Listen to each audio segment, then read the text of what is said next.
All right, good evening, everybody. Welcome. At this time, if you're able to please rise for the Pledge of Allegiance. I pledge allegiance to the flag of the United States of America and to the republic for which it stands, one nation, under God, indivisible, with liberty and justice for all.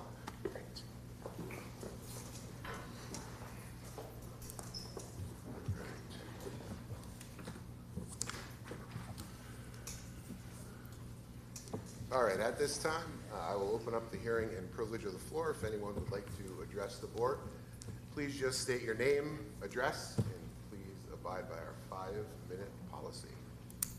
I know they laughed, but the last time I ended it quick, someone was ready.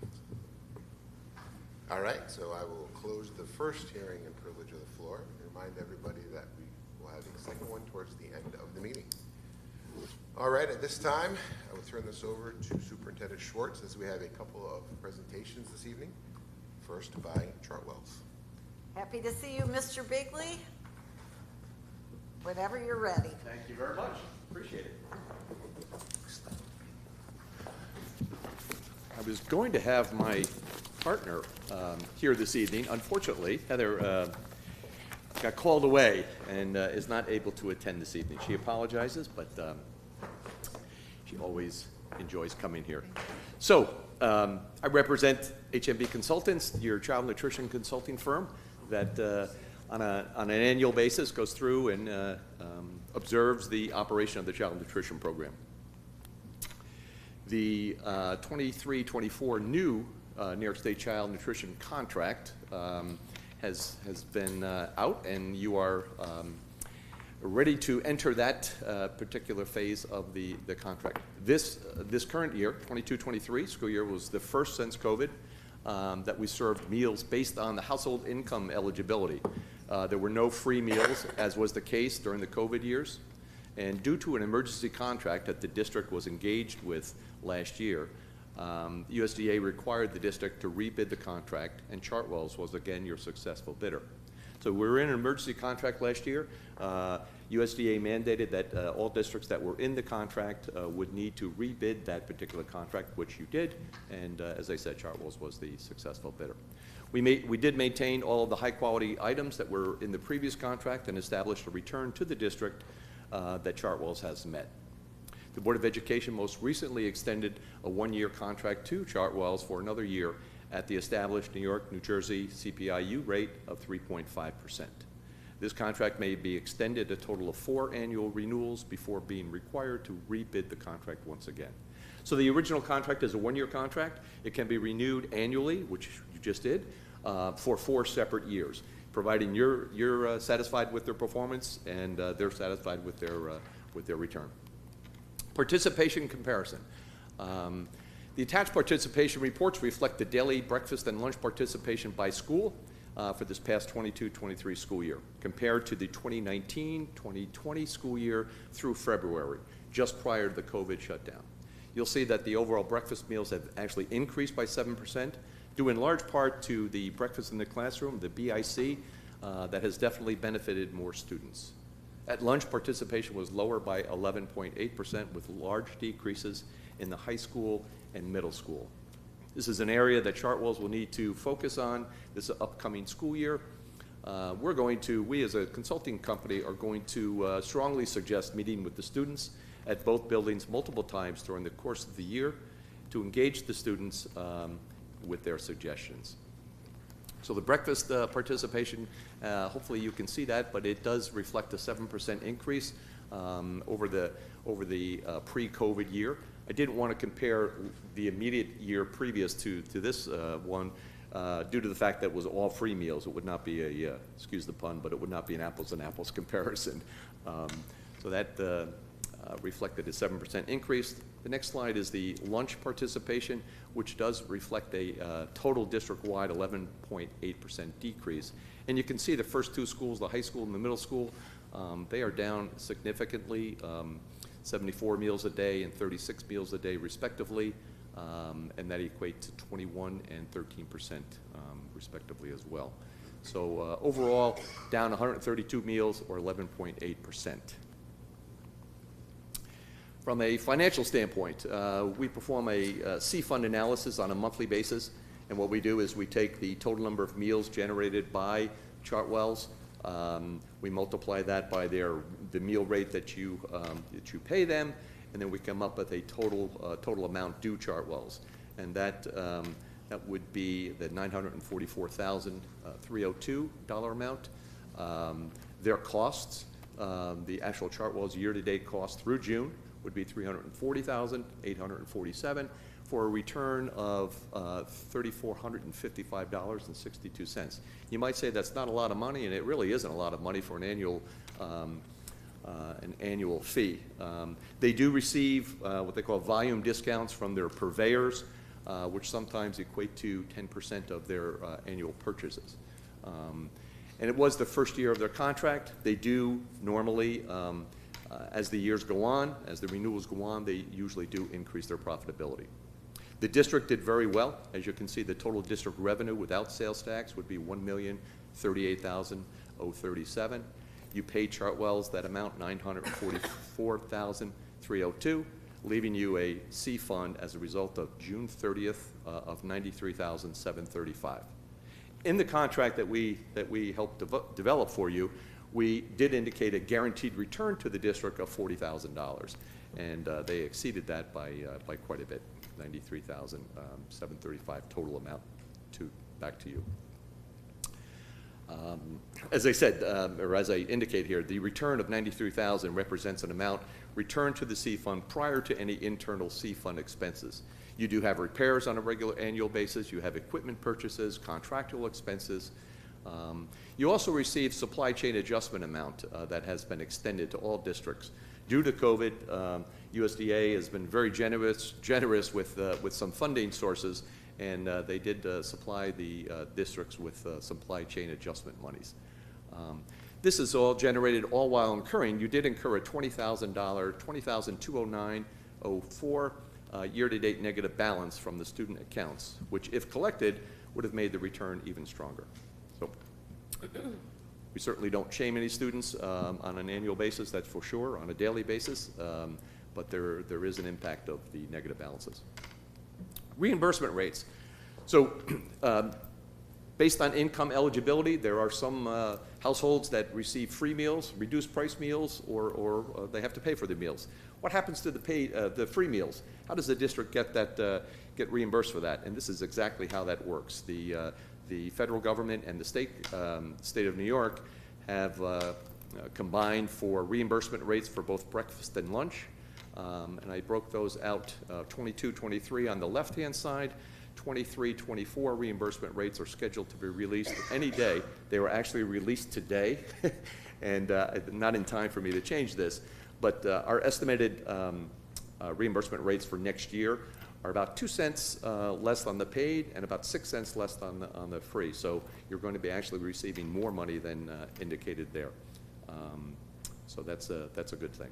So those are the rates that you receive for each of the meals served, whether the students pay for the meals or whether they receive them free.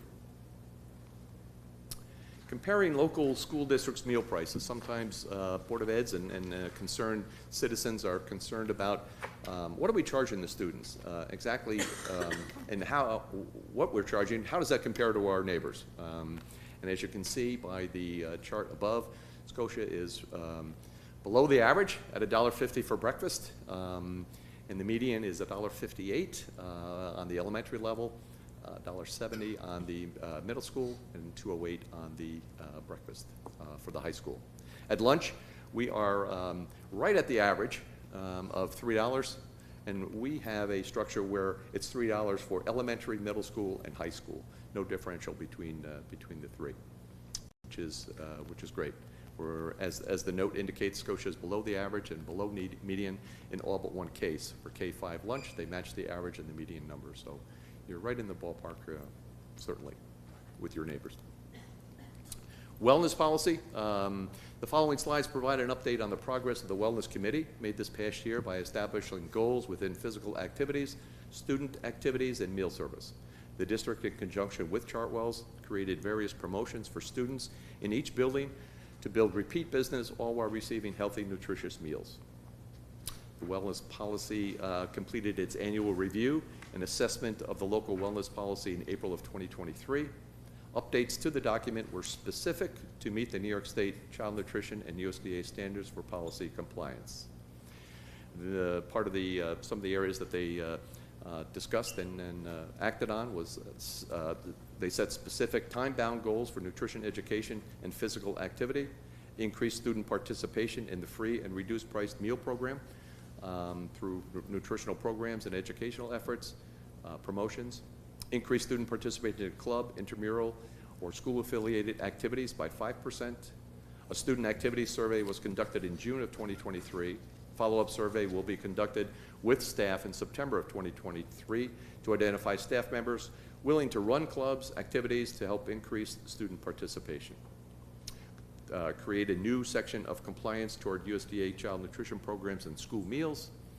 Revise the language on fundraising with food to provide clarity and meet USDA guidelines and New York State education policy. The policy will need to be reassessed next school year with an official submission to the New York State Education Office of Child Nutrition in June of 2025. A lot of work done, and as you can see, there's many promotions that were initiated by Chartwell's and the district. You offered free breakfast, lunch during the course of the April, May, and June, which is a great gesture for families. No question about it. The promotional efforts were identified by a meal card, which were distributed, and after you received X amount of, went through the line and received your meals, you were able to get your card stamped, and after you received 10 visits, you received a free sandwich or a gallon of milk. We applied the same principle to the incentives of free, healthy, hunger-free school meal weeks. Students were given loyalty cards, as I mentioned, and received a stamp each time they visited the cafeteria for a free breakfast or lunch. And once the students collected 15, equivalent to 15 visits, they could enter their card for a prize drawing. That the prize drawing, students who participated submitted their Tartan Mega Meal card in June for a prize drawing of the Tartan Cafe Bucks or Tartan gear. I believe the seniors, each school were allotted a number of prizes, prize drawings based on enrollment, and the high school received additional Tartan gear drawings for seniors who participated in the Healthy School Meal promotion, as those students would no longer be enrolled to use the cafeteria school bucks. Cafeteria Tartan Cafe Bucks will be applied to students' NutriKit account in September to start the school year with $100 toward healthy school meals, which is fantastic. Worked out very, very well. Promotional results. You know, it's great to run a promotion, but did the results impact the participation? And the April and May free breakfast and lunch promotions have resulted in the following district-wide meal participation. For breakfast during September through March, the average daily participation would be 510 meals per day. April and May, 656, a whopping 28.6%. So it's a proven commodity that indeed the promotion has certainly generated more meals to more students. At lunch, our average daily participation was 963, and during that same promotional period, it jumped to 1084, or 12.6% increase. You can see the impact of these free promotions have proven to serve more meals to many more students, which is the goal of the whole child nutrition program. Let's serve more students good nutritional meals. Contract compliance in last year, that is something that as we go into each of the schools, you have a contract that we help design and develop. We then want to make sure that Chartwell's is adhering to that. And during the 22-23 school year, we performed an on-site review of each school as well as contract compliance audit. The self-reviews are required by USDA as part of the Healthy Hunger-Free Kids Act of 2012 and shall be completed by the district's designee and not Chartwell's. Through on-site visits and observations of the breakfast and lunch program, We assess the areas for improvement and recognize the successes. It's a pleasure to see that the breakfast meals continue to be strong with breakfast in the classroom format. That's a great situation. Although started during the pre-COVID era, it continues to be a huge help for students who begin their day with a nutritious breakfast. Great program. Compliance continued. We've recommended better attention through training to ensure that only complete reimbursable meals are being recorded. We suggest refresher training on exactly what constitutes a reimbursable meal be conducted not just at the start of the year, but refresher training during the school year. It's great to have the training at the start of the school year, but the cashiers for Chartwells need to be cognizant of exactly what constitutes a meal. And at times, you have employee turnover, et cetera. They need to continue to refresh their employees of that exact requirement. Staffing challenges were still in existence last year, and we hope as the new year begins that Chartwells has been advertising maybe outside of the box. Staffing shortages put added stress on the existing team members, and that certainly should be minimized. And lastly, on the contract, we suggest that more student meetings occur in the high school and middle school to garner input from students and ultimately use their suggestions on menu items to improve participation and use the students as ambassadors of your child nutrition program. I've attended many student meetings, and it's amazing. Students are not afraid to tell you their likes and their dislikes, and you can certainly take some of those likes and put them on the menu, and I've seen Nick's vegetarian chili on the menu, and Nick, as a participant in a student meeting, it's great. And they can be, as I said, ambassadors to your program. The goal of your child nutrition program is to feed as many students as possible with good, nutritious food in a safe and enjoyable environment. These student meetings will certainly assist in meeting that goal. Our reviews, the menus, we review each month's menu prior to publication to ensure compliance with all Healthy Hunger-Free Kids Act requirements and those specific to Scotia. Our suggestions were implemented each month as Mr. Stowell adapted to the USDA and contract requirements. So we make sure that all the vegetable subgroups, there needs to be legumes on there, red, orange vegetables, dark green vegetables. We make sure that each week contains all those items on the menu. And Mr. Stowell, if he's lacking something, he certainly adheres to our suggestions. Communication, it was great to see that the daily memo that we suggested a couple of years ago remains in place and serves as a reminder each day of the menu items to be served, the portion sizes of all items, and internal communications that may be needed to be disseminated to the outlying Chartwell staff members. Mr. Stowell's office is in the high school, and he does get out in the field on a regular basis, but we suggested a memo just to articulate the menu items, the portion sizes, so if there are new staff members that they know exactly what's expected of them, and it's working. Upgrades to equipment. In an effort to maintain your equipment in a full operational capacity, the district purchased the following items. At Lincoln, they purchased a reach-in refrigerator and a reach-in freezer. Sacandaga, 2 reach-in refrigerators, 1 reach-in freezer, and an upright sheet pan rack. We will continue to ask Chartwells to provide us with equipment needs or potential upgrades to equipment during the 23-24 school year. It's great that you have a return from a financial standpoint to the C Fund. It's even better that the district is purchasing equipment on a regular basis to maintain the equipment and to maintain the food safety, quite frankly, the heat and the cooling of food. New York State Education Department Administrative Review. Every 3 years, the State Education Department reviews all child nutrition programs in the state, and Scotia-Glenville is on the list for 23-24. This is an in-depth review that monitors all of the regulations from the free and reduced application process to the daily offerings at both breakfast and lunch within the offer versus serve concept. Chartwells will need to continue to maintain accurate production records and financial records, which will be called upon during the review.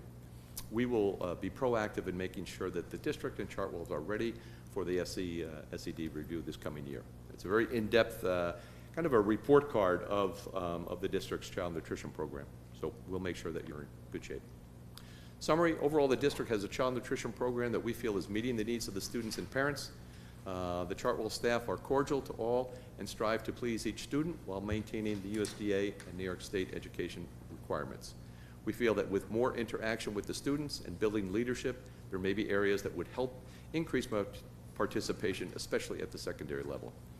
We at the HMB Consultants value our relationship with the district in providing contract compliance and oversight, and look forward to a great 23-24 school year. Be happy to answer any questions that you may have. I have a question. Sure. First off, I'm glad we have a third party that does this work, and it seems like you and your group work very hard on it, so thank you for that. Thank you. One question I had, though, was with respect to the wellness policy revising the language regarding the fundraising with food. Based on my review on it, it seems pretty restrictive with respect to food for fundraising.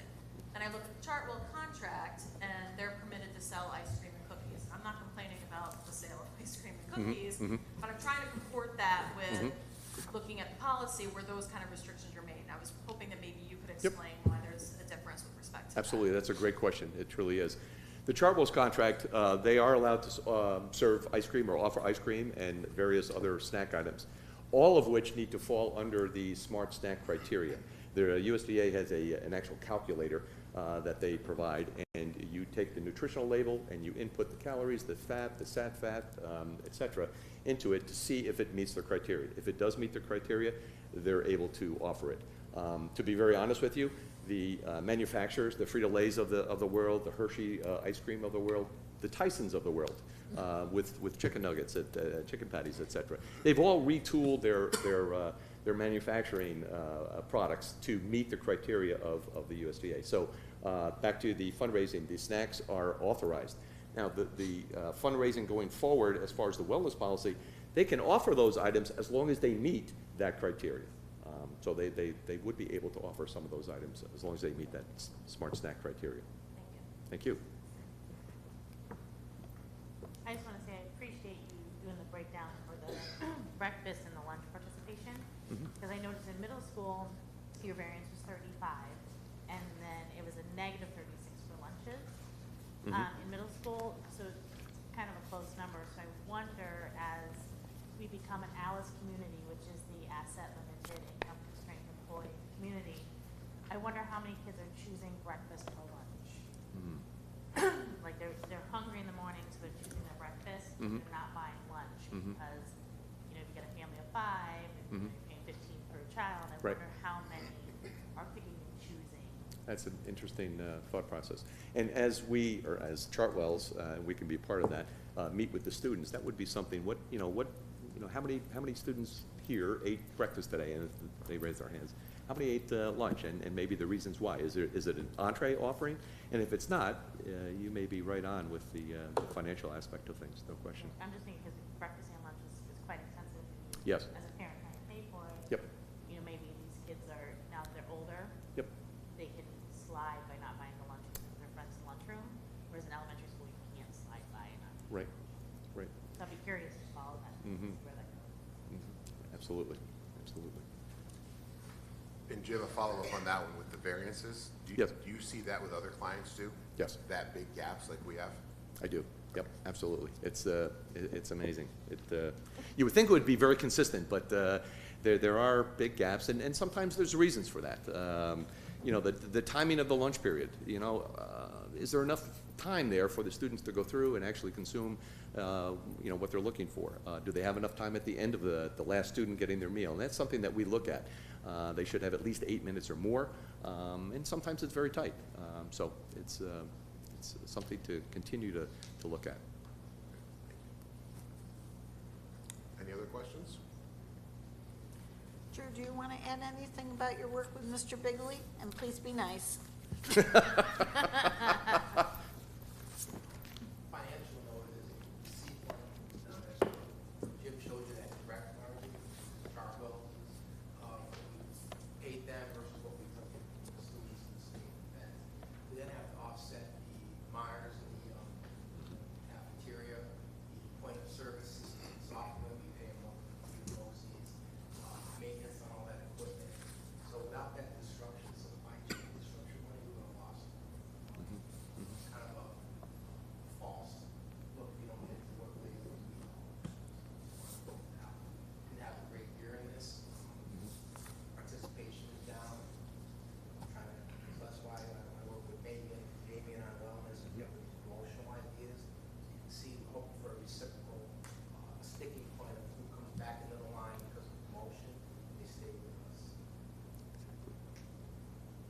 working with Jim is 18 years now.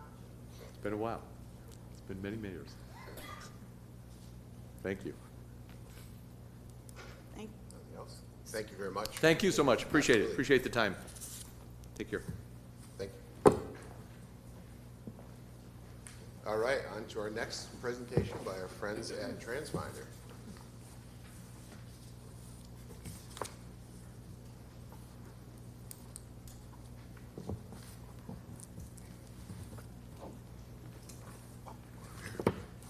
All right, good evening, everybody.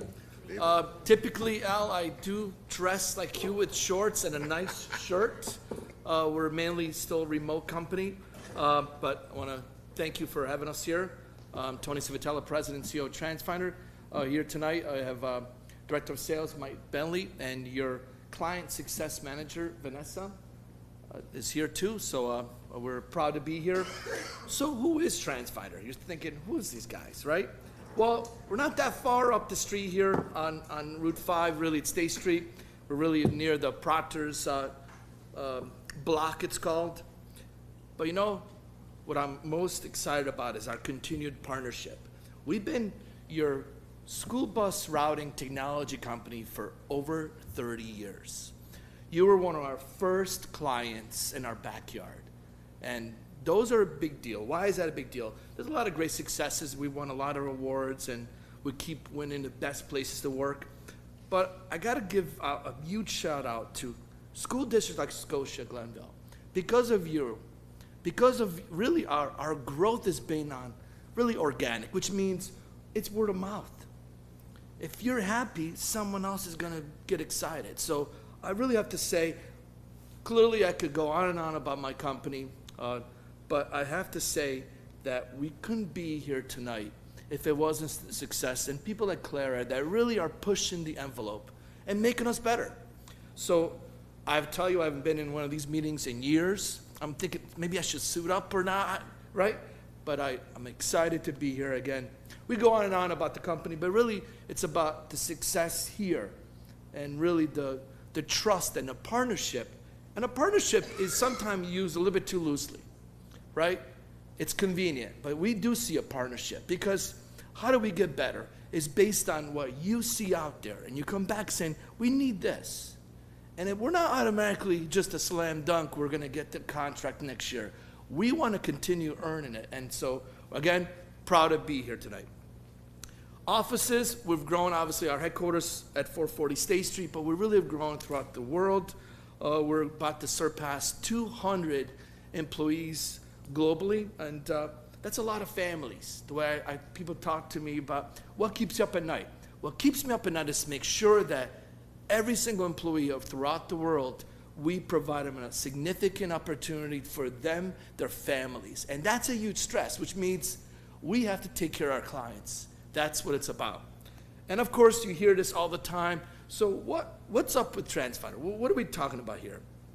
We have built, after over 3 decades, we've built a technology that is really a all-in-one platform. Clearly, we started with routing. I remember a long time ago, a couple directors ago, I remember even during Labor Day, you were about to do the postcards.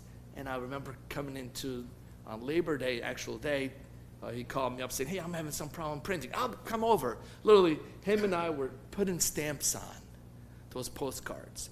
And it's all based on our routing technology. Of course, think about how far we all have come now. I don't think you're doing postcards. I'm really super excited. We're the next generation of parent notification. But really means you have one system. Whatever you do in one system, everything's fully updated all at the same time. None of these third-party things. In the past, it was all integrated technology, and it was cool. Well, it's getting difficult, harder and harder to have multiple companies work together. You know what happens? They start pointing its fingers at each other. It's not my fault. It's your fault. Well, and so what happens?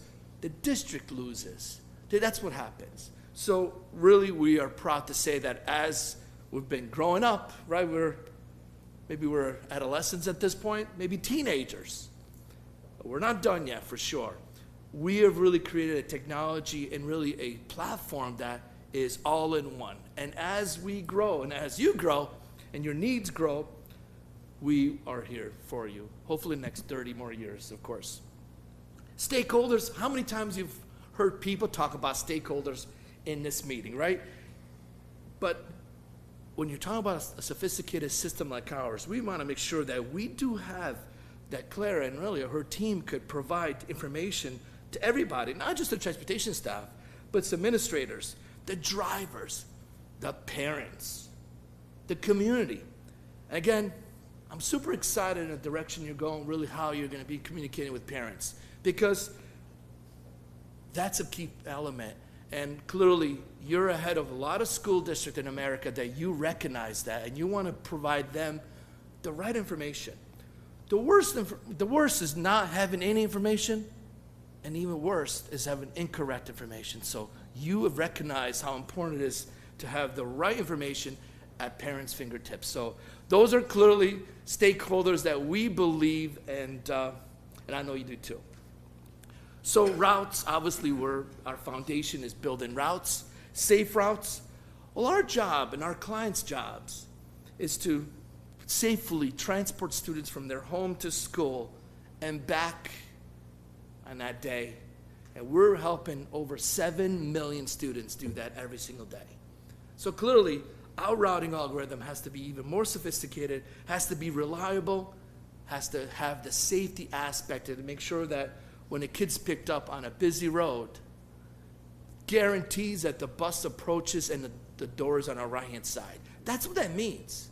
So our routing algorithm assures that a route is built in the most safest way possible.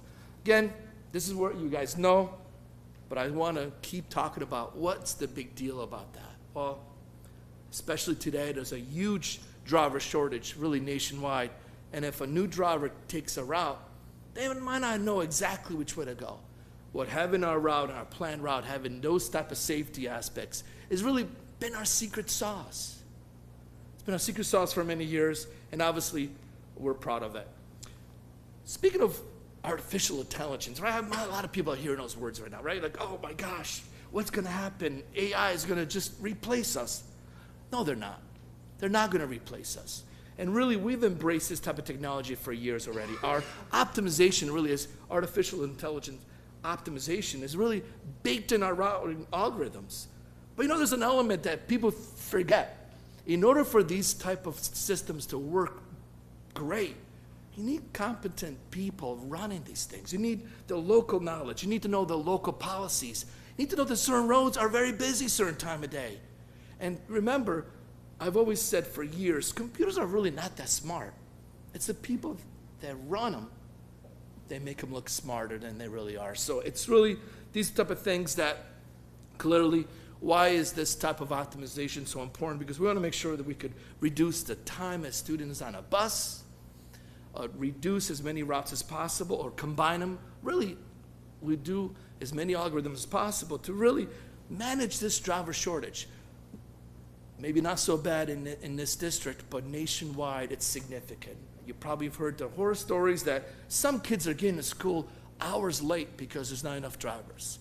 And of course, it frustrates the parents, and it just snowballs, of course. I don't know why I said snow. I didn't mean that. We like the heat. That's not what we want to hear, right? But we talked about other stakeholders. Of course, other products. Again, I could go on and on about what we do. Other products is to make sure that we give this information, really a lookup view across the board. Again, it's a secure system. It doesn't mean anyone can just have access. Your technology team will work with who has access. Is it going to be a two-factor, which means if you ever did any banking, when you log into your bank, you get a text on your cell phone. Well, we think, yeah, bank information is important, but student information is just as important. So we want to protect it, help you protect this data as much as possible. And of course, mobile-friendly. We're all a mobile-friendly society. We want to do everything on our fingertips with a phone or tablet. So we want to make sure we keep providing you these type of things. You know, reportings, it's hard to call Forum Finder. It comes baked into our system. And most of our clients are using that product to do many things. Of course, student conduct there's a huge spike in the past couple of years, especially on the bus and of course inside the classroom. So our clients are using Form Finder to create these forms and then of course see what type of results. I actually see a great use case to say, hey, again, it comes with our system. It'd be great to use Form Finder to find out what our kids want to eat, what are they eating, what do they like, what do they not like. So easy, put a QR code someplace, it pops up on their phone, and you get instant information. So you guys have that product. It just gave me, I feel like every day we talk about that product, there's always another use case. So I've never heard about that, but why not? Create a QR code, put it in a lunchroom, and almost like ask the experience. We'll help you come up. It's really asking the right questions. Don't make them too long. Nobody wants to spend 10 minutes on answering questions. Make it very small. It could be very anonymous because nobody wants to put their name to say if they like spinach or not.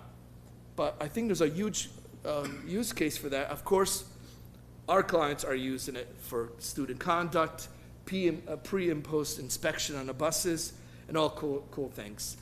Other parts of products are more like internal chats. You know, we built this product because we use internally, when we're on a phone, we want to talk with one another. We're using products like Teams in a company, at our company. But we saw other clients don't really have these type of tools. And I recently just talked to a client a couple of weeks ago, is that transportation was trying to get, the administration was trying to call transportation, and they're yelling at the director saying, what's going on? Don't you guys answer the phone in the beginning of the school year? It's like, no, we're on the phone with parents. So they're going to actually implement this product. Again, it comes with what you already have. They're going to implement it so that way maybe you can still be on the phone, and maybe some of you guys could handle like 2 or 3 calls at the same time. Good luck. But then someone inside the school district could say, hey, I have this question. And so it's part of internal chats, it's private, and all that information is right there. It's pretty cool. I actually, again, use cases. We always talk about use cases. Well, as we interact with thousands of our clients, we learn from each other, and that's how we've grown, of course.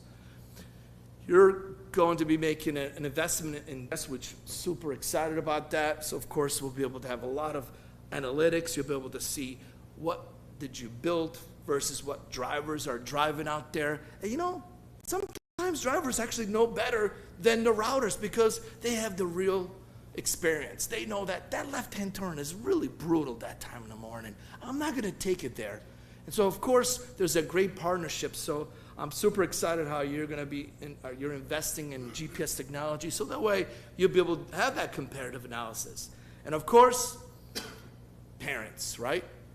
Parents will then, at that point, will be able to have information about what time they should have their little ones at the door, not right at the minute, but maybe a couple minutes beforehand. And really, the whole thing is, you know, we do have cold weather in this part of the country.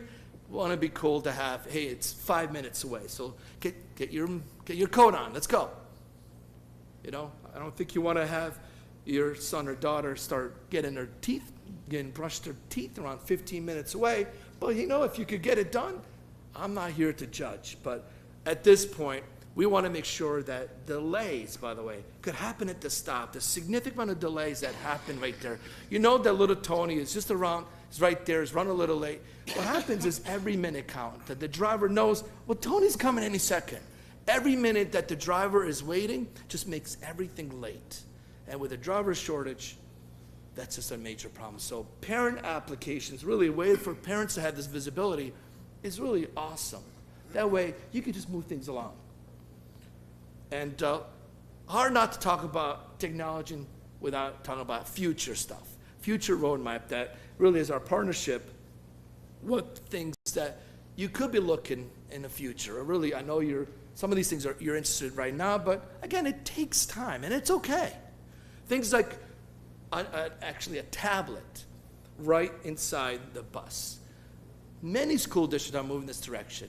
You know, if you moved a couple years ago, you probably would not have you've gotten something, but not as good as what's out there right now. Our secret sauce is our navigation system uses the same routing algorithm that the routing system uses. Why is that a big deal?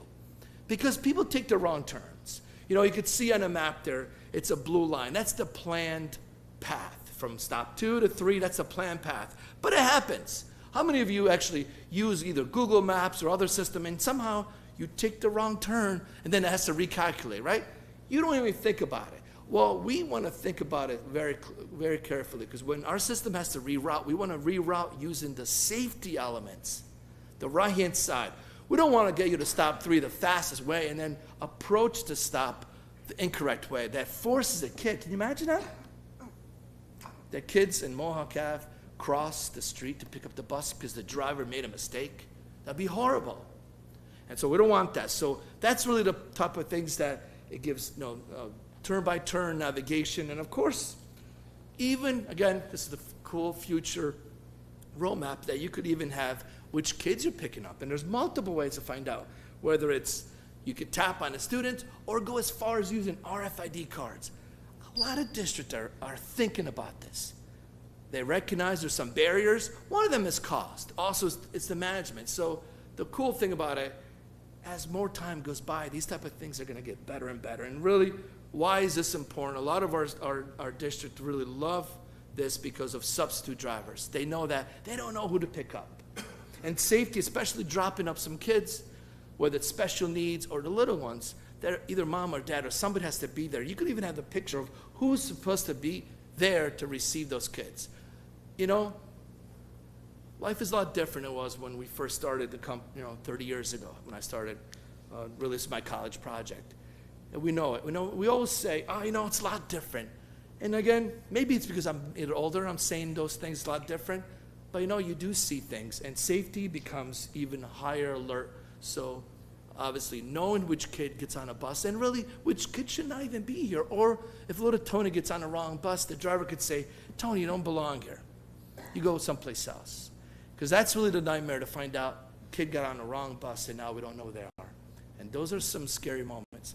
I know what keeps us up at night, and we also know what Clara and her team keeps them up at night, is those type of events. Little 30-second video. Really, the whole idea is to show you that as the driver's driving, on the left-hand side is what parents are seeing. They really are seeing how far the bus is at, or that they swipe. If they're using a card swipe, they actually could swipe. And on the left-hand side, that the kid just took attendance. So now you know, not only the bus came to your house, your kid also used their RFID card to get on. So cool stuff. Again, it's future. Doesn't mean you're rolling this out next 3 months. We want to go with you as fast as possible and make sure that every step of the way you want to be as successful as possible. So those are pretty cool things. Of course, I talked about inspections, form finder. There's a big push to EV here in New York State, electric vehicles. So we also have fleet maintenance product, and of course, it's going to change a lot what type of vehicles you're going to have on the road.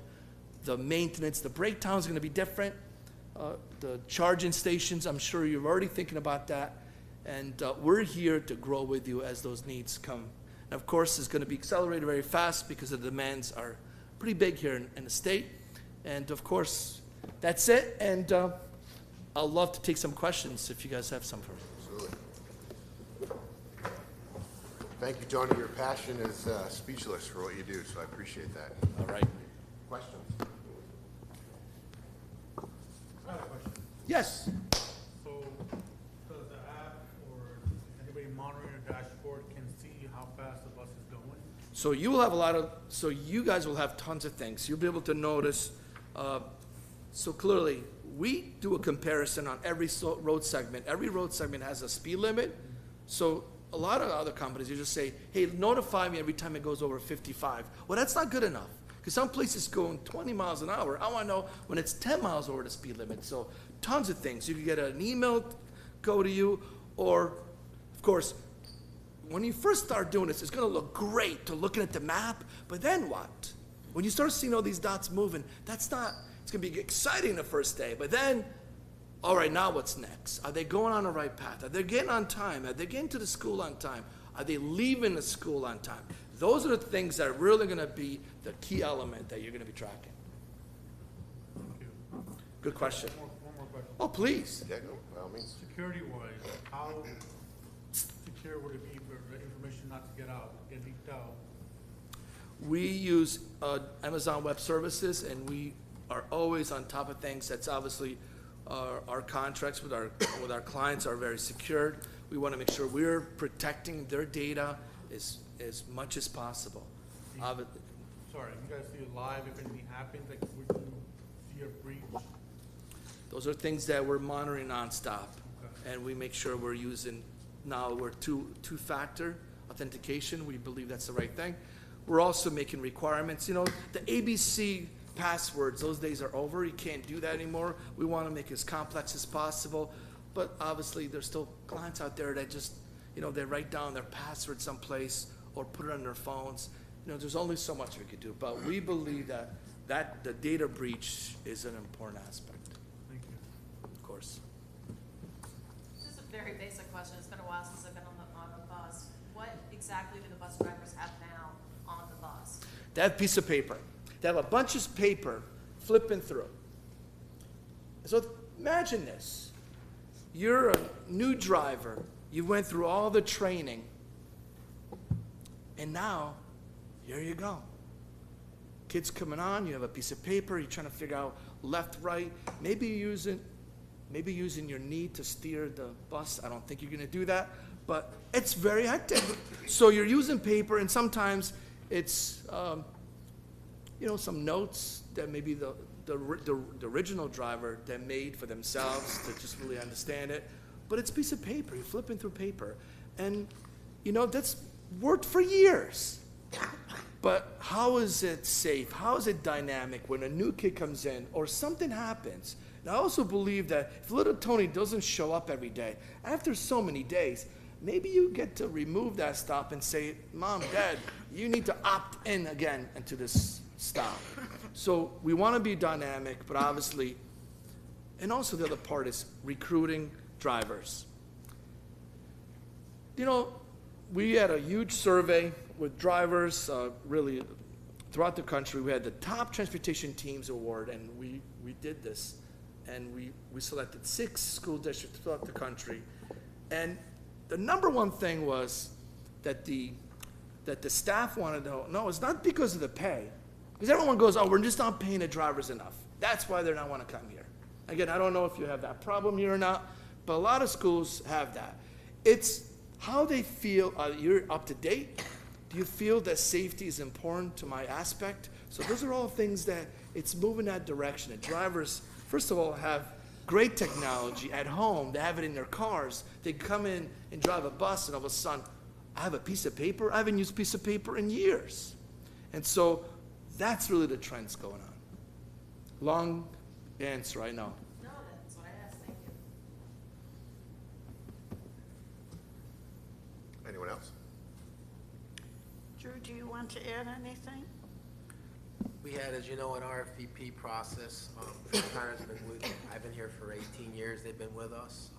They came through the RFP process, extensive. We put them through the gauntlet.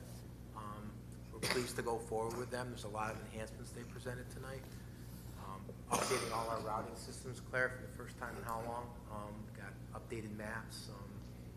Parents will know where the bus is on the run. So we appreciate everything you did and putting up with my questions for 6 weeks. Definitely. Well, obviously, those are the things that makes us better, right? Like I said before, there's no guarantee. There's no slam dunks. Oh, you've been a client of ours for 30 years. It just makes sense you're going to do business with us in the next 30 years. Well, that's not true. We take every client for serious, and we want to make sure we perform every single year. So we appreciate that you selected us again for now 30 years. Thank you Thank very you. much. Thank you.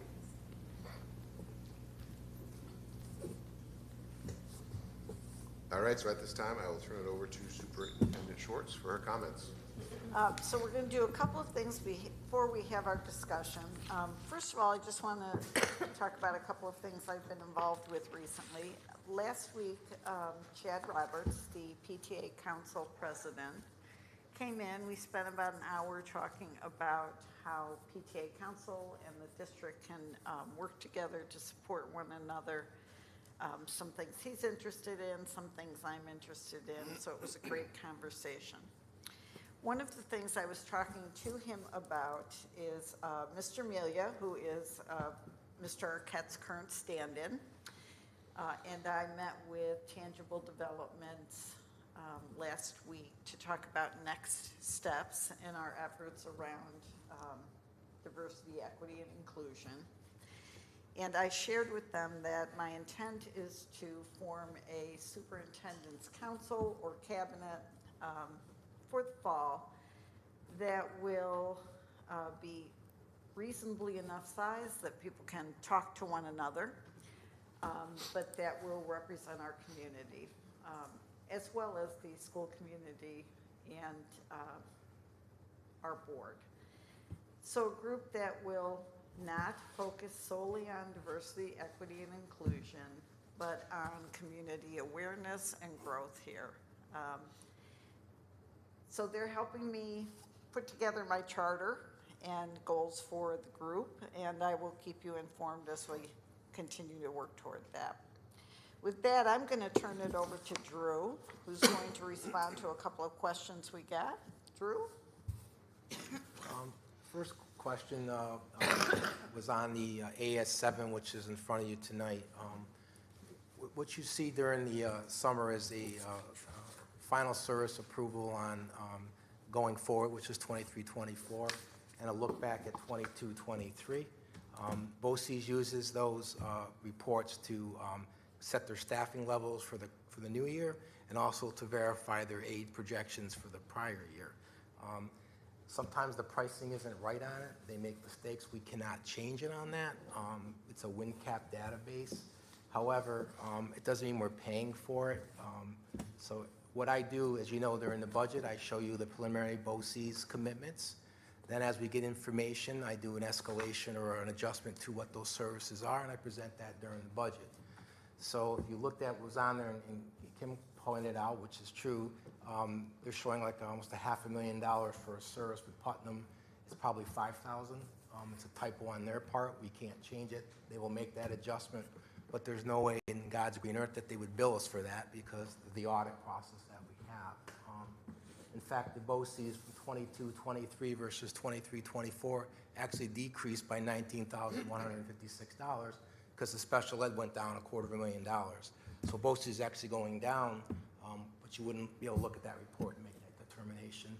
It's not really a budget report that they give you. It's a commitment so they can align their staffing. And they do make mistakes. Sometimes they don't even put prices on it during the budget process, and we have to do an escalation projection.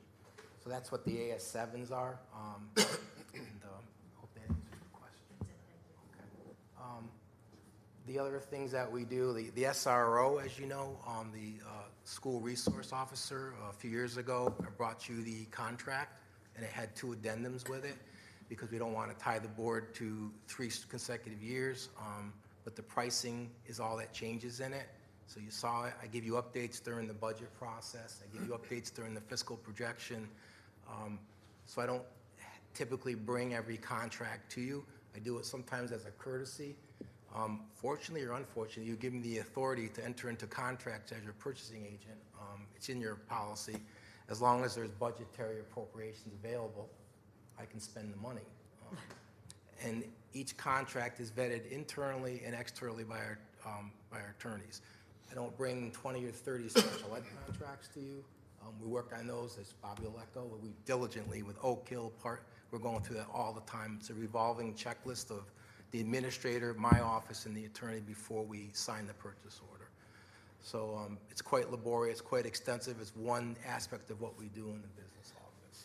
So I usually just bring you contracts so I keep you in the loop and the superintendent, but so that's on that.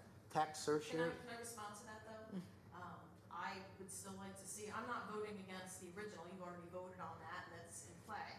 But I think that if I'm gonna vote on an addendum that extends a contract, and I don't know what the original contract says to begin with, I think that's a disingenuous vote on my part. So I would like to see the original contract, just like I asked last time, you were kind enough to provide it for that particular, and I voted for it. I don't ever expect, and I shouldn't be disinclining to vote on something because of something that's in the original contract. I do think I should be able to see the original. The difference is on a Monday morning when I'm putting this stuff together, it's very difficult. I had like 2 people in the office today. couldn't pull it together. This stuff is filed away in archives because it's 3 years ago. So that's the only reason, Kim, it's an addendum that the board approved me to go forward with. It's not being adversarial on it. Sometimes I just can't, I don't have the legs to get it. Bill, but I asked them if you can anticipate that this is gonna come up to a board meeting and it's an addendum to an original contract, they will wanna see the original contract. And I'd ask the board to make that as a unified board, because there's a ton of a la carte requests you can ask of me. So if you decide you want that, talk to the superintendent, and I do what the superintendent directs me to do. Right, so as a board, we can, we can chat about that offline, if that's something when we see addendums to contracts. That's not practice. We, every year through board policy, give Susan the authority to hire and Drew the authority to negotiate all of our contracts for us that are duly vetted. Anything you'd like to add to that, Dan? Okay, so we can have that conversation offline. I'd like to have that when all of us are here. Mr. Massar's under the weather tonight, so we can make note of that.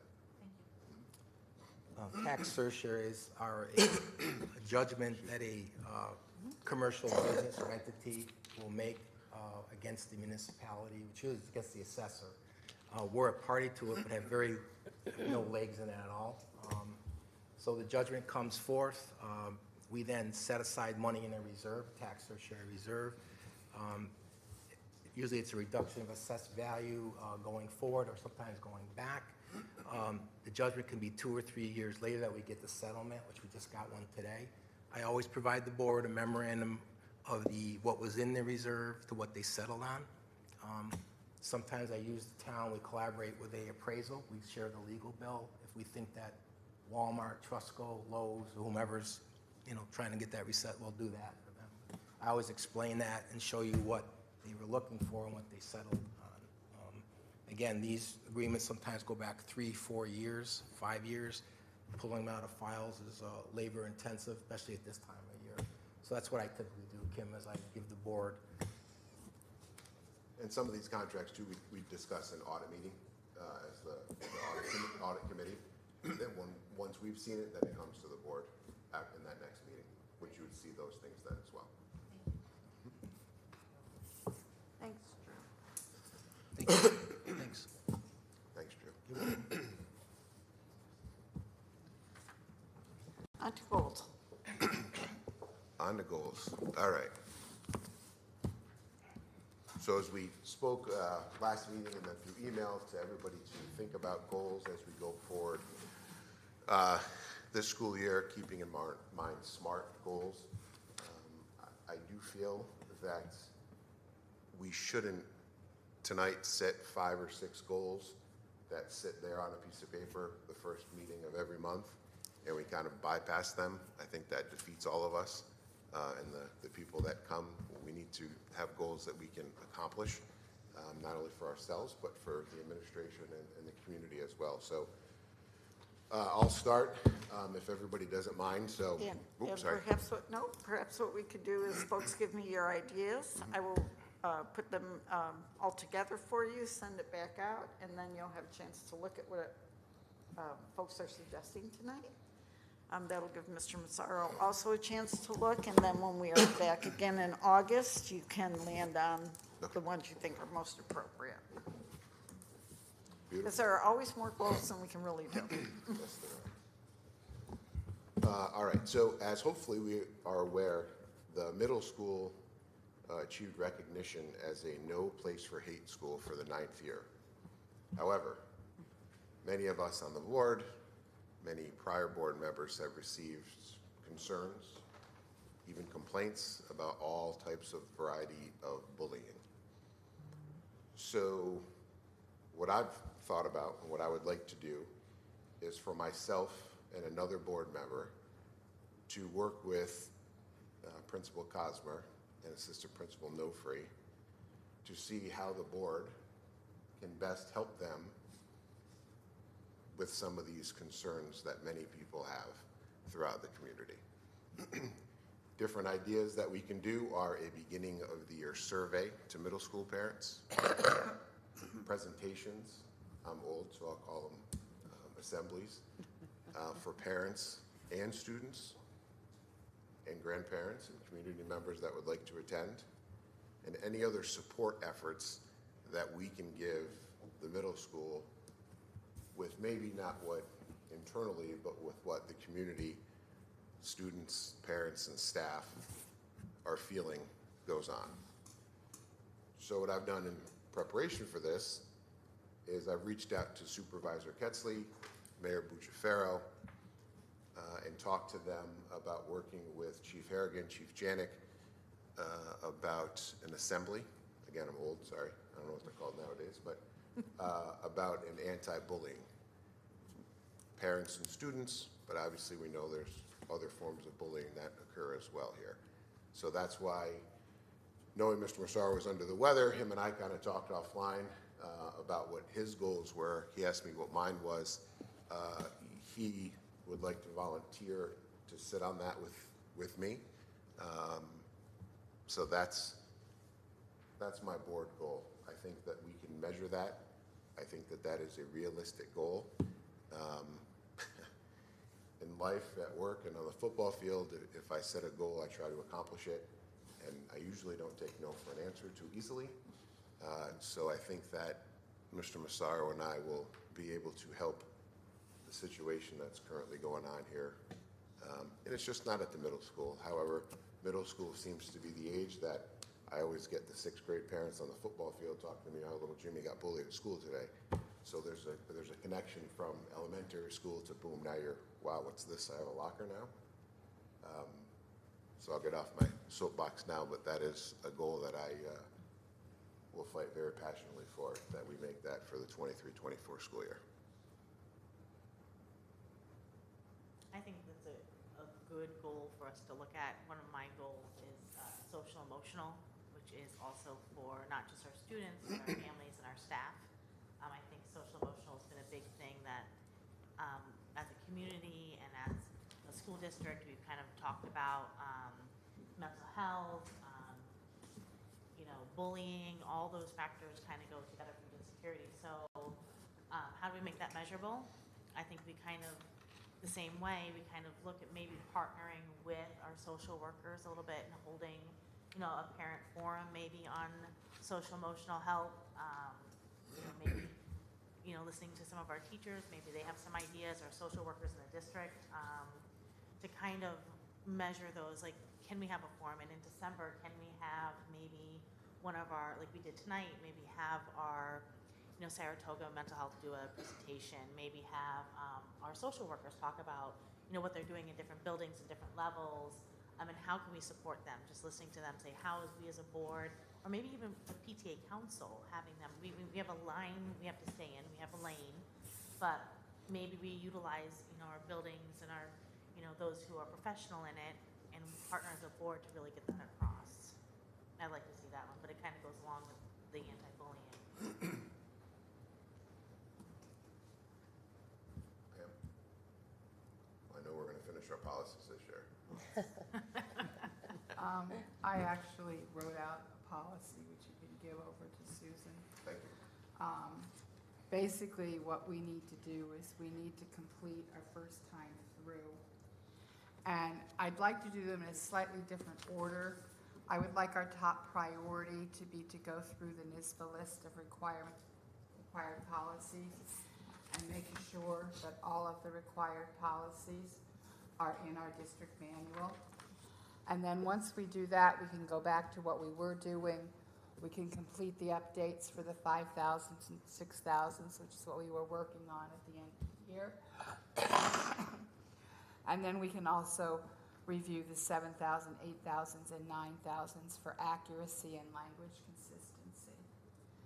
And I think that's actually right there a lot of work. Yes. And it'll take us the year, I think, to finish that. But I think that puts us at a good stopping point if we can get that much finished. Excellent. Hal, I really like your idea about the anti-bullying. I just think it should be expanded to the high school as well, and not just the middle school. Maybe at some point, because we'll be catching the kids in the beginning if we continue it on, and maybe it can just be focused on the middle school because those kids grow up. But right now, I think we need to focus on the high school as well.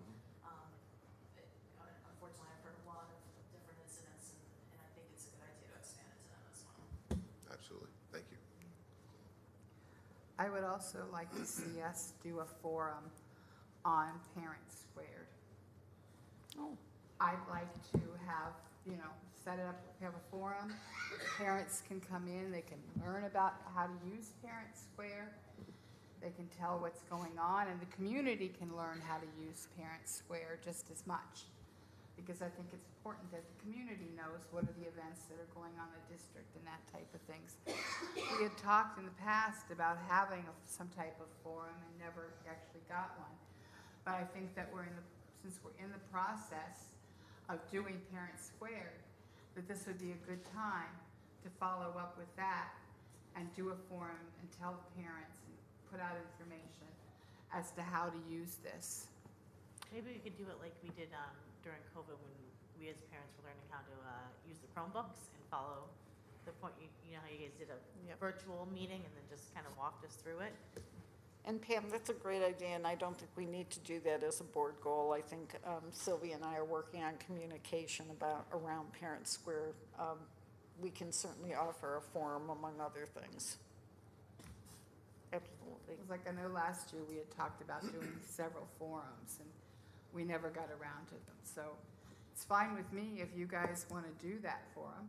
I just think it needs to be done because I think the parents in the community need to know how to access Parents Squared and get all the information that we're putting on there for the parents. Well, I think prior boards, we dropped the ball a little bit by not sending out a survey to find out what we should have a forum about. Because I can give you a forum how to change your oil, but I don't know if if we don't know what we should have a forum on, it makes it hard to just say we're going to have a forum tonight.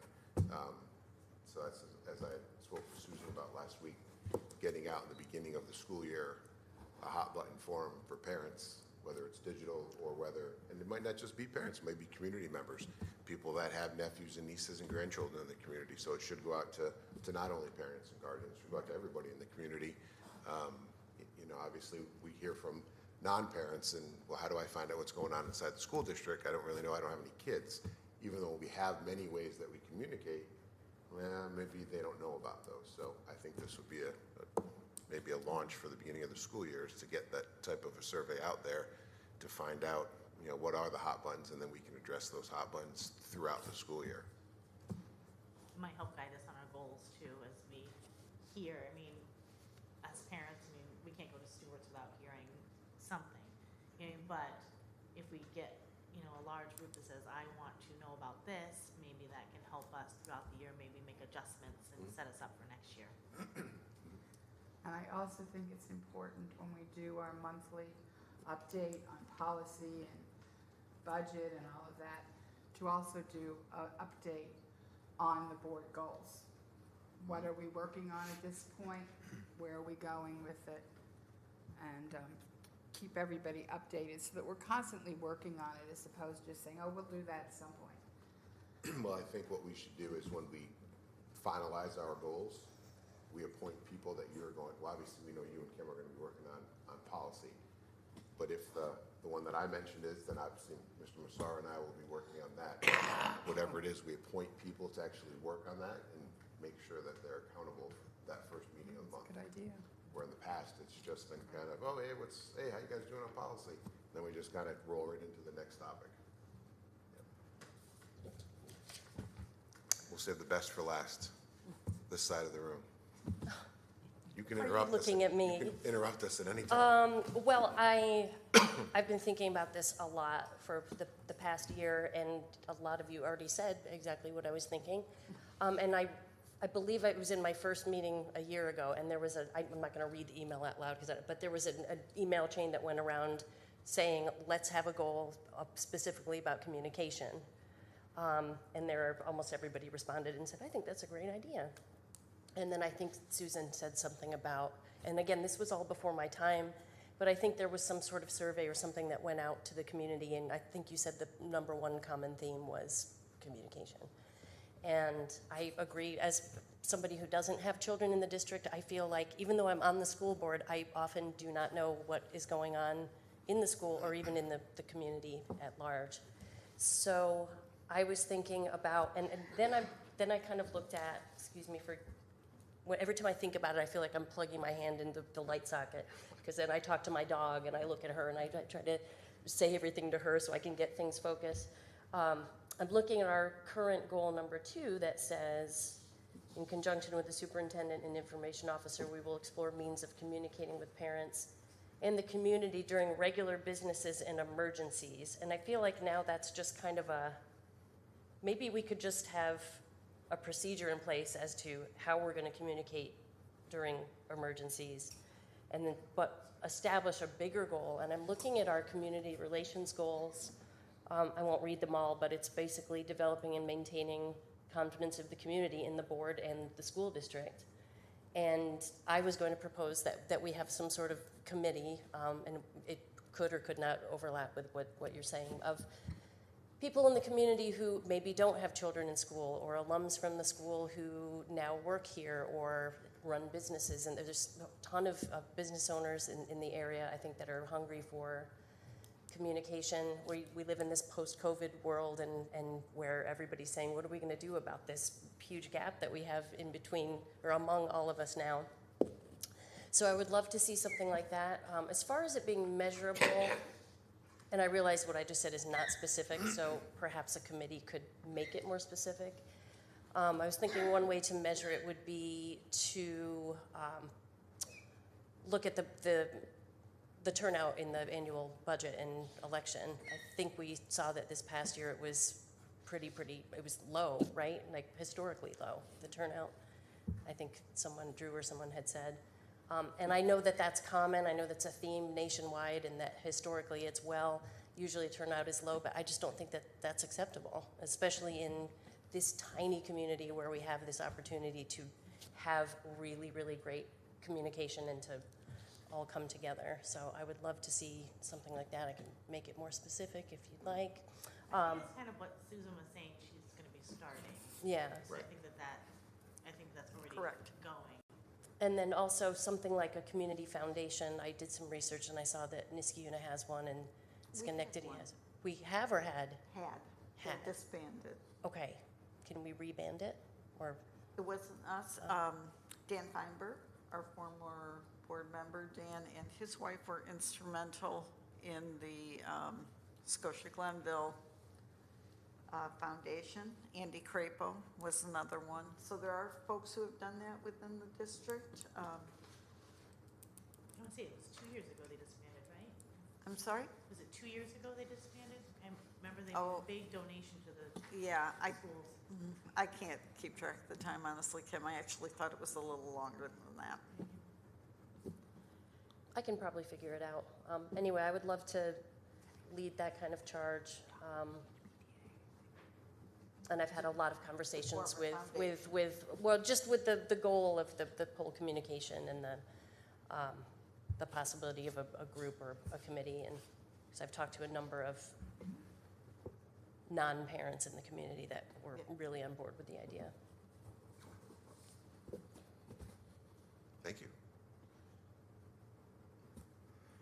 Well, one of my goals is I like to see the diversity, equity, inclusion kind of move forward. I know you guys did a great job last year in getting going with the surveys and whatnot, and the meetings we had and presentations. And I like to just not let it fall off.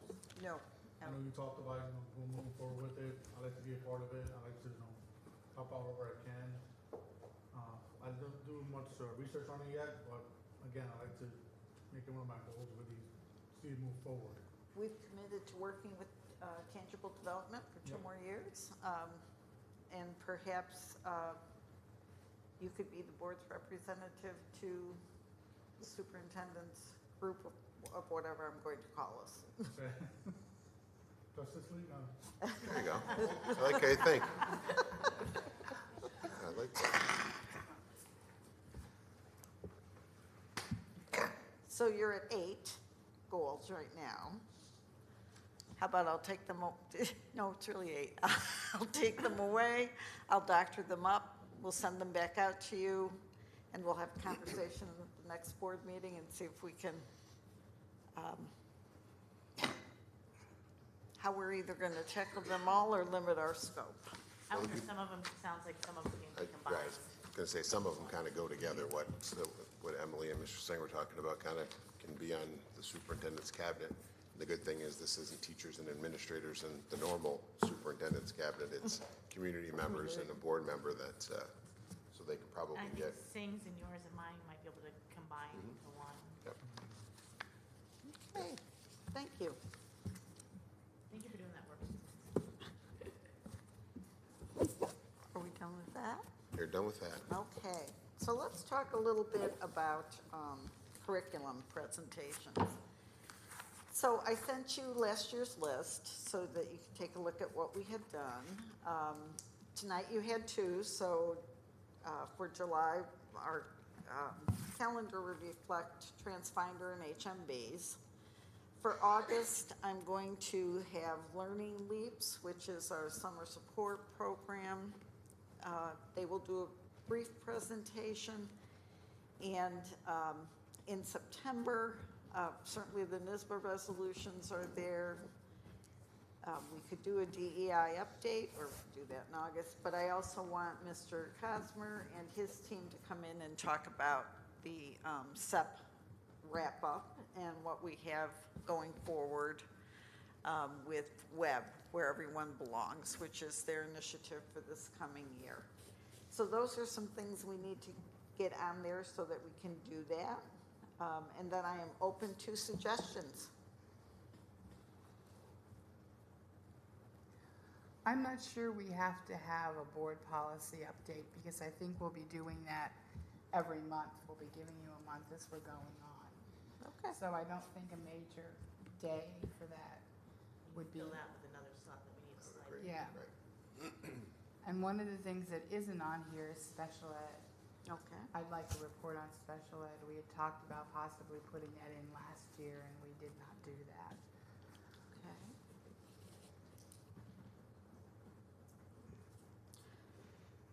And how many? We also didn't have an athletic and fine arts update last year. I don't know if folks would be interested in carrying that over. Yeah, I think definitely, yes. absolutely, yes.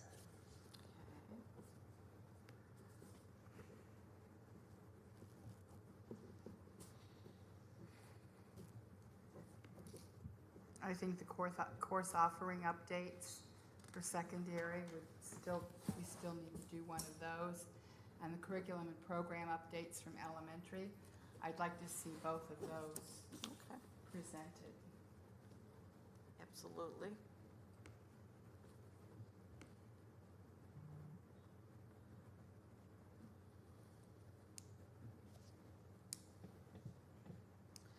Student and staff recognition is a standing thing that we do in June, so I'm going to keep that in. And the preschool study we had in there before, are you wanting to keep that there, or do you want to take that out? Are we anywhere different than we were before Not really, in a universal pre-K? I know that it has to do a lot of financial aid and other than that I desperately want one. No, we're no, we're no further along than we've been. I'll continue to work on that as, one of my personal I would love to see you Thanks. work, 'cause I know there's a lot of red tape with that. So I don't know if we want to pull out that out of October and put something else in there. Well, and I'm just going to take whatever your suggestions are tonight, and I'm going to wiggle them around a little bit to make this work. Can we do like the DEI wrap up in May? You said we were going to keep that there. Mhm. Could we add there just a little like update on have like maybe Saratoga Mental Health come and talk to us at the same time, because that kind of Sure. all fits together, and then maybe we can do a recap of what we've done so far in the year for Hal and Nassar. Absolutely.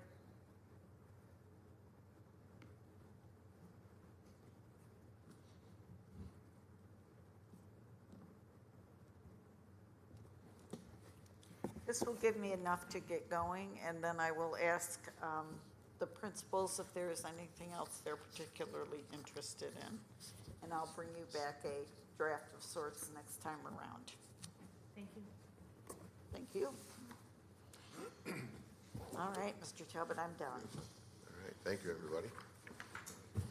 All right, moving on to Agenda number 7, if I could have a motion, please, for the approval of the 23-24 fee schedule for community use of school facilities.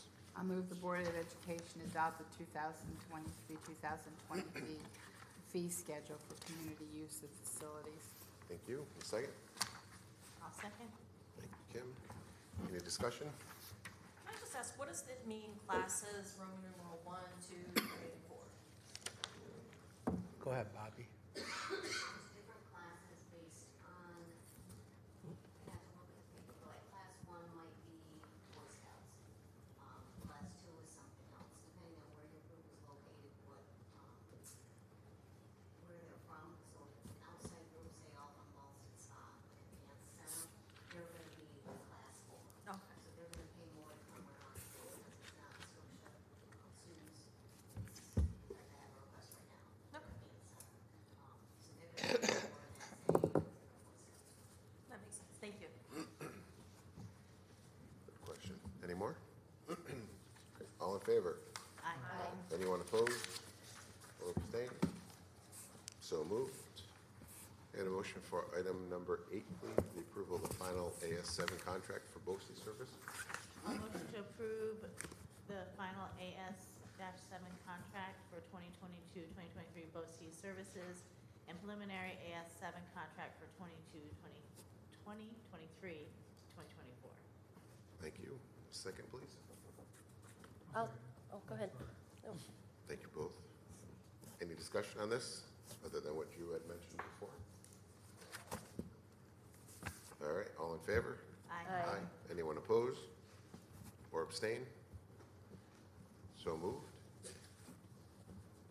Motion for item number 9 to adopt the 23-24 school breakfast and lunch meal price list. I'll make a motion that we adopt the 2023-2024 school breakfast and lunch meal price list as submitted. Thank you. Second? I'll second it. Thank you. Any discussions? All in favor? Aye. Anyone opposed or abstain? So moved. Motion for item number 10 to adopt the revised parent and athlete agreement policy and procedures for 23-24. I'll motion to adopt revised parent and athlete agreement policy and procedures for 2023 to 2024. Thank you. And a second? I'll second. Thank you, sir. Any discussions? Yes, I have an issue with the policy underneath quitting and discipline. There's a sentence that says, any athlete who quits a team after the team has been selected will face disciplinary action. I asked Susan what that meant, if there were exemptions. I was concerned about if there was a physical reason, a mental health reason, or some other certifiable reason. Susan assured me that if there was such a situation, then that would be definitely considered. I do think that needs to be addressed in the policy, though. It would be, in my opinion, it would be a simple change of the word will to may, so you could allow those. So that's the change I would like to see to the policy. And then there's a second change that needs to be made to the policy, and that's that the boys' swimming has been left off the list of sports. And considering we're voting for the merger tonight, Right. it would be nice if it was on the list of sports. We can do both of those things with the board's approval. Yes. So I need to change my motion. Correct. So I motion to adopt revised parent and athlete agreement policy and procedures for 2023 to 2024 with amendments made. Full stated for this evening. Correct. Exactly. Which things to second. Thank you. Thank you. Any further discussions? All in favor? Aye. Aye. Anyone opposed or abstain? So moved. Motion for item number 11 to adopt the Scotia-Glenville Central School District Wellness Policy. I'll motion to adopt the Scotia-Glenville Central School District Wellness Policy. Thank you. And a second. I'll second. Thank you, Pam. Any discussions? Just to say that I will be voting against it for the same reasons that my concerns that I had at the last meeting. Okay, thank you. All in favor? Aye. Aye. Anyone opposed? I'm opposed. Okay. Anyone abstain? So moved. If I can get a motion to adopt the board policies 12, 13, and 14, just please read each number for us. I'll move that the Board of Education adopt policy 6615, 6620, and 6782 as submitted. Thank you, Pam. Second? I'll second. Thank you, Emily. Any discussions on those again? No? Okay. All in favor? Aye. Anyone opposed? Or abstain? So moved. Motion for item number 15, please. I make a motion that we approve the addendum to the agreement by and between the Town of Glenville and Scotia-Glenville Central School District for School District Resource Officer as submitted. Thank you. A second? Thank you, Kim. Any discussions on that? I will be opposing this simply because I haven't seen the original agreement. Anyone else? All right, all in favor? Aye. Aye. Anyone opposed? I oppose. Anyone abstain? So moved. A motion for Resolution 16 to set the 23-24 school tax rate and tax rate analysis. I'll motion to accept the resolution set 2023 to 2024 school tax rate and tax rate analysis. Thank you. Second? I'll second it. Thank you. Any discussion on this? I would just point out that this is lower than what we had anticipated, so congratulations to Drew and his folks, who once again helped us get below where we needed to be. Worked very hard. Thank you. Yes, appreciate it. All in favor? Aye. Anyone opposed or abstain? So moved. Resolution for item number 17. I'll motion to approve the resolution of appropriate tax, statutory settlement, capital, Excuse me. Thank you. And a second? I'll second it. Thank you, Kim. Discussion on this one? All in favor? Aye. Anyone opposed or abstain? So moved. Again, a motion for resolution 18 and 19 for the continuation of the existing ice hockey program merger, as well as the existing boys and girls varsity swim program merger. I make a motion that we continue the existing ice hockey program merger and the continuation of the existing boys and girls varsity swim program merger as submitted. Thank you. And a second. Thank you, sir. Any discussions on this? All in favor? Aye. Anyone opposed or abstain? So moved. If I can get a motion for resolution number 20 to accept the revision of the William Sawyer and Gladys Gates Sawyer scholarships. I'll motion the resolution to accept the revision to the William Sawyer and Gladys Gates Sawyer scholarships. Thank you. And a second. I'll second. Thank you, Kim. Discussions on this one? All in favor? Aye. Aye. Anyone opposed or abstain? So moved. Motion number 21. I will move communications A through D. I will move staffing 1, where tonight we are approving the probationary appointment of Richard Arnett, who was our new superintendent, assistant superintendent of curriculum and instructions. And he will be starting effective August 7th. Welcome. Then we will also do staffing number 2 through 14 as submitted, and the placement of students with disabilities. I will second. Thank you both. Discussions. That's a Yes, I lot. would like to That's a lot. separate out paragraph 22A1, as I will have to vote against it. I want to make it very clear that my vote against this is not because of Mr. Arquette. I did review his resume, and I did review his letters of recommendation, and they were impressive. I'm solely going to be voting against this because there was a process in play where less than a week before Mr. Singh and I were brought onto the board on July 1, there was interviews of all of the applicants that took place. Those that were currently on the board, including the 2 who were known to be leaving the board as of June 30th, We're all offered the opportunity to interview these applicants. They did not offer the same opportunity to Mr. Singh and I to do so, even though we would be part of the board that would be voting on this. So I did not have an opportunity to speak to Mr. Arquette. So as a result, I can't in good conscience vote for this decision. But again, I do want to make it clear, it's not because I have any disagreement with Mr. Arquette's abilities or what his resume and his letters of recommendation say. It's solely because I did not get to have that interview process that the rest of the board received. And I would just like to say that the two people that left the board were not invited back to do the one that happened after June 30th. I agree, recognize they did not attend, yes, No, they weren't even asked, but so. they were originally asked. They were originally asked because they were still on the board at that date. I don't disagree with that. Okay. All right, so. So we I will amend this to take off number 22-1, the appointment of Mr. Arquette. Right, we'll do that separately. Yes. All right, so to everything else, any more discussions? I have a quick question Yes, sir. on the resignations.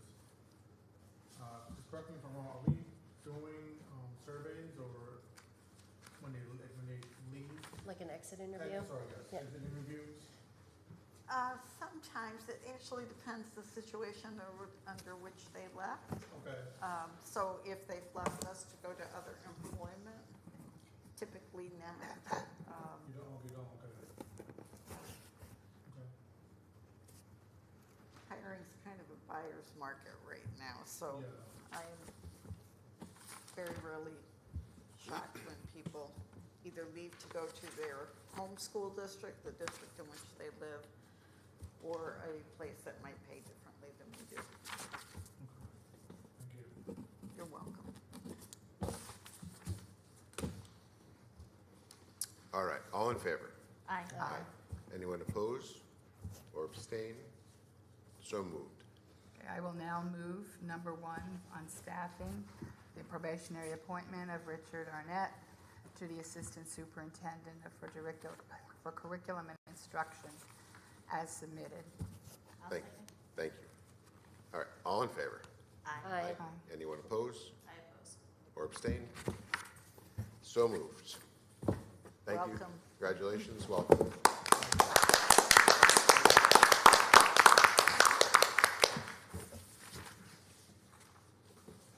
All right, let's see. Make sure I'm up to date here. All right, we're on to routine business. Placement of disabilities is done. Any questions about the treasurer report for May 2023? All right, so moved. Routine business item number C for the bid.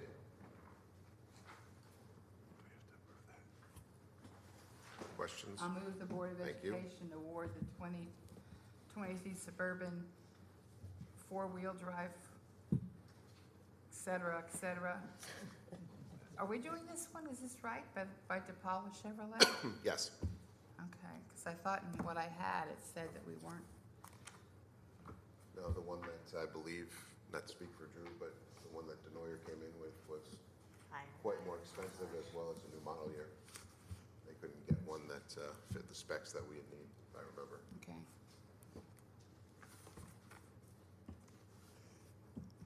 And second. I'll second. Thanks, Kim. Any more discussion? Good question. Yes.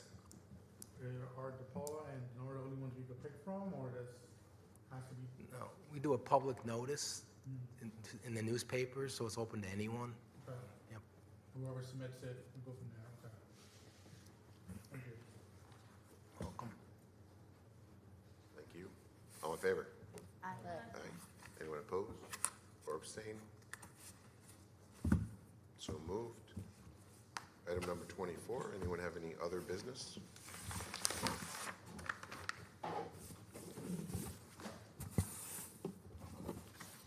All right, so we move on to the second hearing and privilege of the floor. If anyone would like to approach the board, please just state your name and address. And I'm Sarah Hoffman. I teach special ed at the high school, and I'm also the union president for the Teachers Association, although I'm not here under that auspice tonight.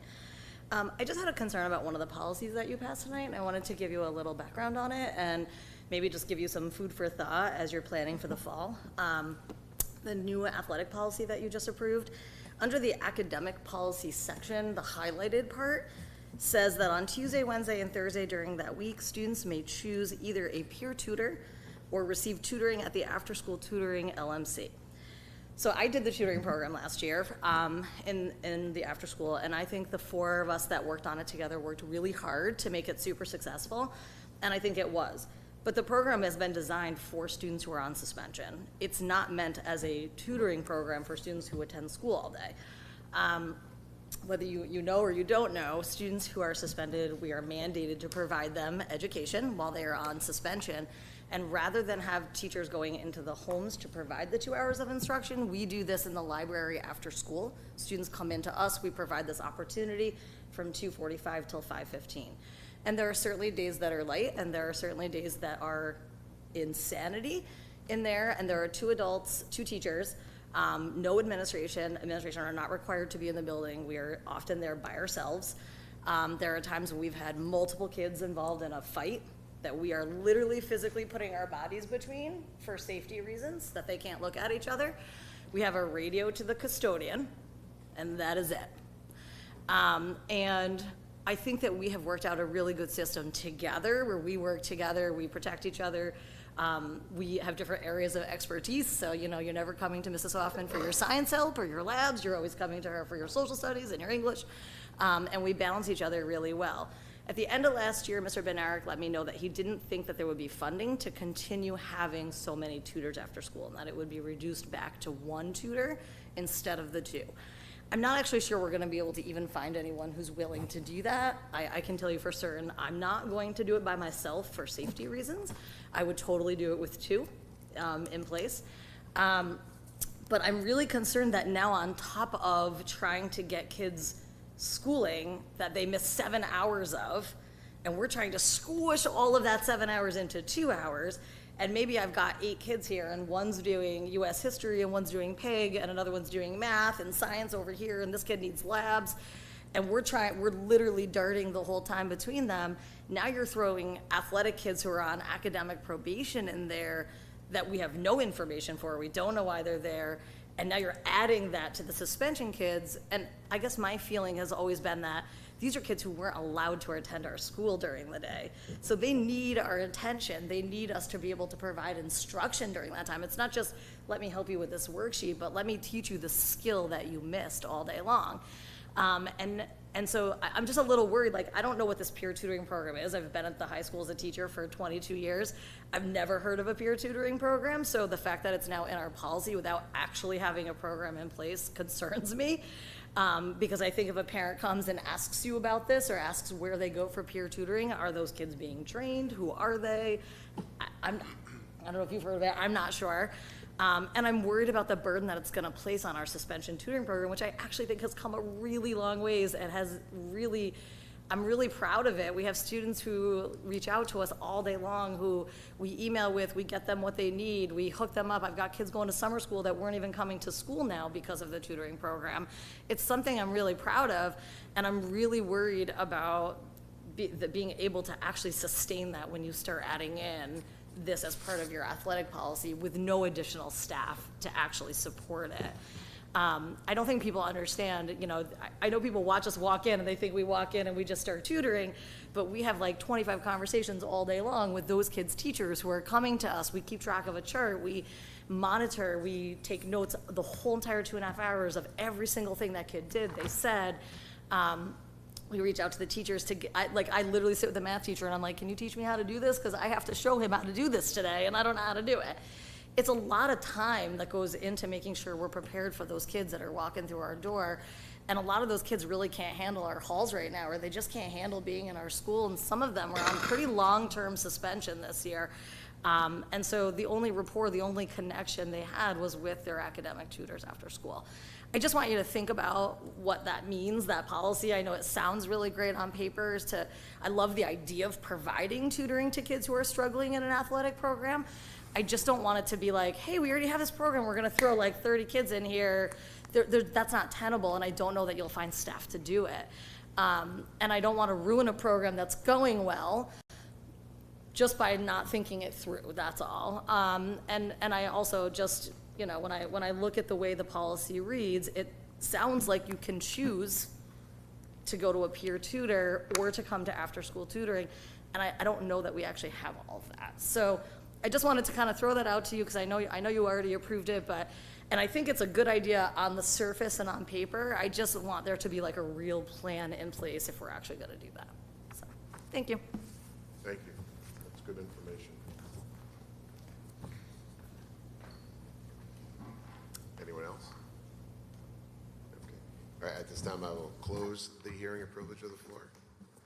I will ask if any of us need to go into executive session for any reason. All right, at that point, I will ask for a motion to adjourn.